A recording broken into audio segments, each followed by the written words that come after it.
Hey, what's going on? Hope all is well.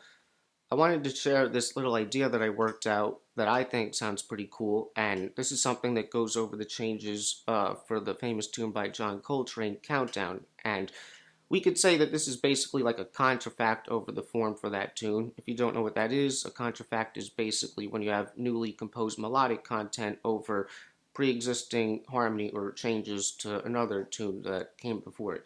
All right, but this also is almost very much like an etude in the traditional sense of that term as well, also because it may seem kind of exercisey or mechanical, because for most of this here, I'm playing a lot of like consistently just arpeggios in a very sort of fundamental way throughout the whole thing, with eighth notes pretty much all the way through. But I'll say more on that a little bit later, but let me just play this for you now. So here it is, check this out.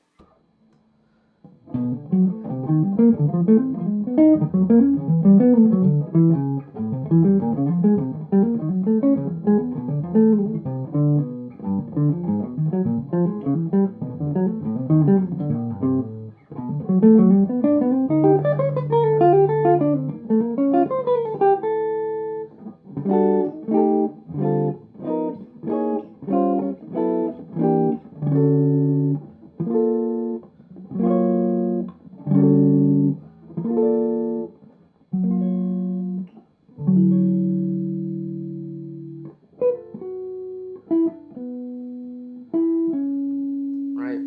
So not totally perfect, could have been a little bit more clean, but whatever. So if you like this example and you want to check it out, there's a PDF that I made that includes the notation and tabs and just the basic harmony. It's available on my website as well as my Patreon, where you'll get all the PDFs on this channel for only $5 a month, but it's there if you want to check it out. Just so you know, I'm going to be making a few quick points on this example about how I may have created it and what I might find interesting about an example like this, but make sure to stick around because I'm still going to be going through a portion of this, really the first four bars, and breaking it down for you and telling you exactly what arpeggios I'm playing over what and explaining why they work and all that, all right? And these first four bars of this, I'm kind of doing the same thing over the next four bars and then the four bars after that, but just transposed. So if you want to, you can kind of figure those out on your own as well without potentially needing the PDF. But of course, the PDF is available if you're interested, and other than that, I hope you enjoy. Now, although this video was pretty off the cuff, I have been jabbering off a lot in other recent videos lately about how I want to shift the focus of what I'm talking about mainly to the mind component, and there's nothing in particular with this example that I think is too significant or that I plan to talk about with anything like that, but nevertheless, the mind still played an important role in this example for me.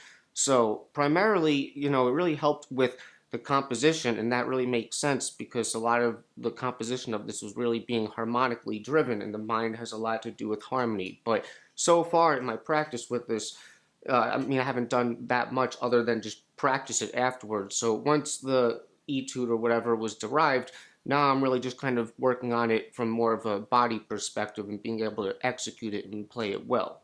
Now, later on, if I want to, I could take smaller individual fragments of this and really practice them into the mind, kind of like the way I work things into the body as well. And that would be developing things really, more like a jazz skill so that you develop the ability to fluently play these things in improvisation, not just technically, but placing them right and putting them in the right places and having everything come out okay. But we haven't really gotten there yet. That stuff's going to be coming up. Nevertheless, we're always definitely still going to need our minds to be able to play over harmonically challenging tunes like this if we're going to be improvising and at fast tempos, no less, all right? Even if it means that we have to compose and work out ideas over them first so that we could think clearly through them. Now, the next main point that I would make with an example like this, and this is not to toot my own horn and come off like narcissistic, like, oh yeah, my example is great, but the thing that I really like about this example is it really is, for the most part, consistently playing changes, not like the fundamental change of every harmony, meaning like if the first chord is E minor 7, I'm not playing E minor 7, I'm playing B minor 7, but I'm still playing that, like whatever arpeggio or upper structure, superimposition, however you choose to look at it, doesn't matter. Like whatever I'm doing, it's still like a fundamental 1, 3, 5, 7 in and of its own, and I'm playing it very fundamentally like 1, 3, 5, 7 in order, without variation, pretty much for most of what I'm doing here. So normally, that would seem very exercisey and mechanical and repetitive. And I'm not saying even to my ears that it doesn't sound like that at all. But to me, the reason why it sounds more musical is because of the arpeggios that I'm using. And I never intended for it to be like an exercise or anything in the first place. It just came out like that. And I'm just rambling about semantics here anyway. But we could compare it to what a lot of people might do as like a very basic fundamental arpeggio exercise. If they wanted to play over this tune, they might play over that first section of it, the first 2/5 with the Coltrane changes like this. They would go E minor 7, F7, like that. Like that's like a fundamental arpeggio exercise, but that doesn't sound good. That compared to what I do,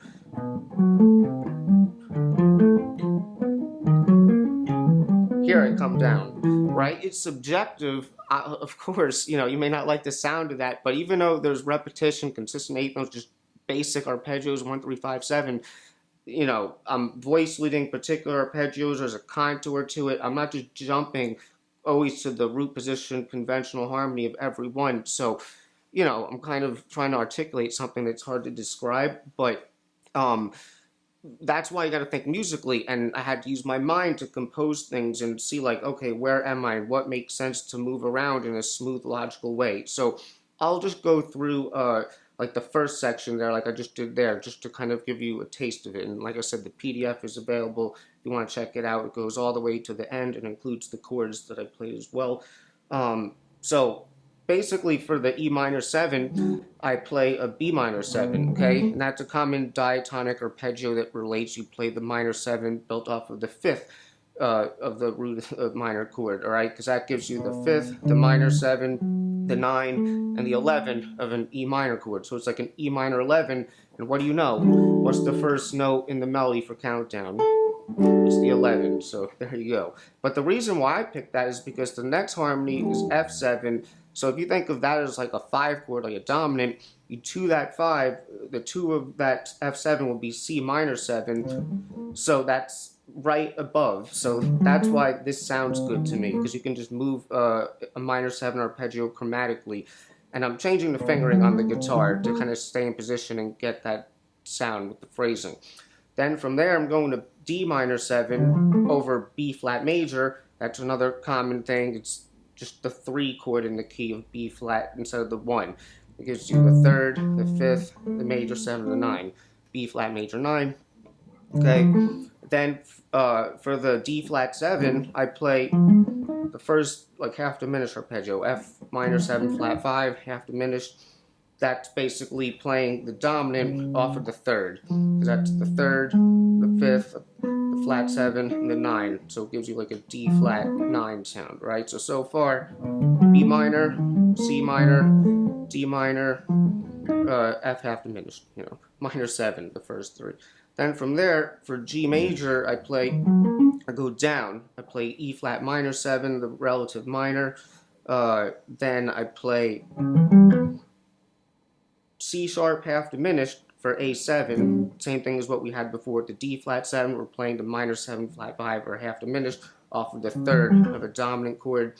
And then I come down the same exact arpeggio that I started with, B minor 7, which is just the relative major of D, so that gives you your D major 6 sound.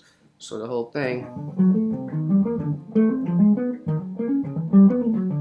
right, it has a contour. There's still phrasing. That's still a real musical thing, and that I could use. I could chop up. Even Coltrane.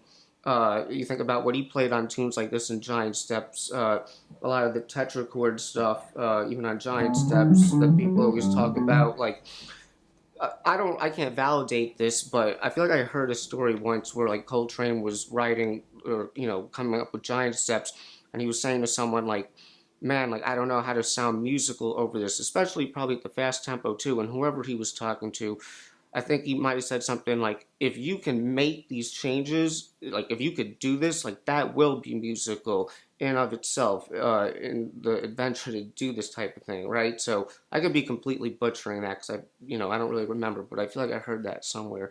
But anyway, I'm just gonna leave that there for now because I definitely feel like I'm rambling a lot here today. But hopefully you were able to enjoy this and maybe get something out of this as well. All right, so if anyone has any questions or anything they want to say, just put it in the comments. I'm here to help.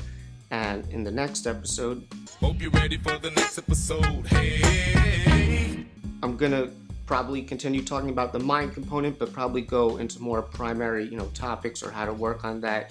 But we shall see, because I'm gonna be getting out of this space relatively soon, so I'm gonna have to be moving some equipment around. So I'll keep you guys posted and try to get back to you guys as soon as possible.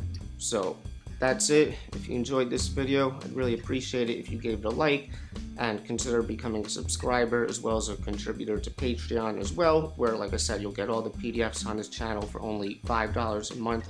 And if you think anyone else would enjoy this content, please share it with them as well. And I'll see you guys in episode 96. Swinging and playing the blues. That's what we about. I try to help you.